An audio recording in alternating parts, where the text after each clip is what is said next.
Polis əməkdaşlarının onlayn qumar və mərc oyunlarına qarşı mütəmadi olaraq profilaktik tədbirlər keçirməsinə baxmayaraq, sosial şəbəkələrdə hələ də bu cür qanunsuz hərəkətlərə rast gəlinməkdədir.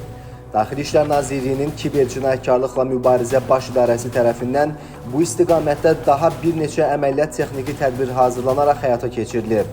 Əməliyyatlar zamanı 42 yaşlı Həsən Səbili, 33 yaşlı Orxan İbrahimli və əlbir olduğu 28 yaşlı Talih Ağayarov, həmçinin 36 yaşlı Salman Cəfərov və tanışı 35 yaşlı Rauf Hüseynov saxlanılıblar. Salman ilə birlikdə onlayn qumar oyunları təşkil etmişik. İşlətdiyim kazino adları VIP 888 və Shangri-La olub. Ambasador kazino, Orik 77 kazinonu işlətmişəm. Kartımı atmışam, pul atıblar və mən onlara kod atmışam onun əvəzinə. Adları sadalanan şəxslər ölkədən kənarda yaradılan Seven Isles, fastloto.com və chcplay.net internet saytlarında təşkil edilmiş qumar oyunlarının idarəçiləri ilə cinayət əlaqəsinə keçərək əlbir olublar. Daha sonra onlar həmin saytlar üzərindən sosial şəbəkələrdə Ambasador, Kazino 555, VIP 888, Shangri-La və digər səhifələr açaraq yerli vətəndaşları mərc oyunlarına cəlb ediblər.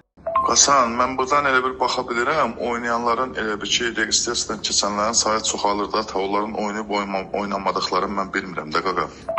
Narahat olma ki, axşam gəlib göstərəcəm sənə, hamısını nə deyil, hamısını göstərəcəm sənə.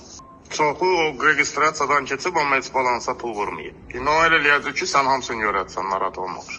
Saxlanılan şəxslərin istifadə etdikləri ofis və mənzillərə baxış zamanı elektron sübutlar, bank kartları, çoxsaylı mobil nömrə və sair sübutlar aşkarlanıb.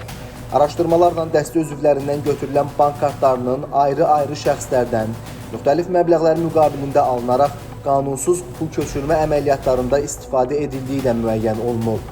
Faktlarla bağlı Baş İdarədə Cinayət Məcəlləsinin müvafiq maddələri ilə cinayət işləri başlanılıb. Bir daha vətəndaşları qanunsuz mərc və qumar adı altında sosial şəbəkələrdə təşkil olunan oyunlarda iştirak etməməyə çağırırıq. Xüsusi olaraq vurğulayırıq ki, qanunsuz onlayn mərc oyunları üzərindən qazanılan məbləği göndərmək adı ilə vətəndaşlardan bank kartı məlumatları tələb edilir. Belə olan təqdirdə isə həmin şəxslər kiberdələduzluq halları ilə üzləşə və bank hesablarında olan pul vəsaitlərini itirə bilərlər.